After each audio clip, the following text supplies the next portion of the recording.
In front of me is Redmi Pad Pro, and today I would like to show you how you can edit passwords saved in Google Passwords Manager.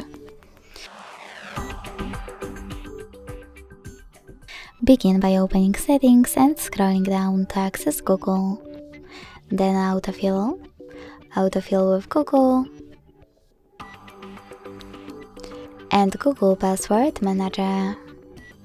Following that, select any password that you wish to edit, enter your screen lock and tap on Edit button. Then change wherever you want to. When you finish, you need to click on Save at the top right corner. Thanks so much for watching. If you enjoyed this video, leave a like, comment and subscribe. Bye!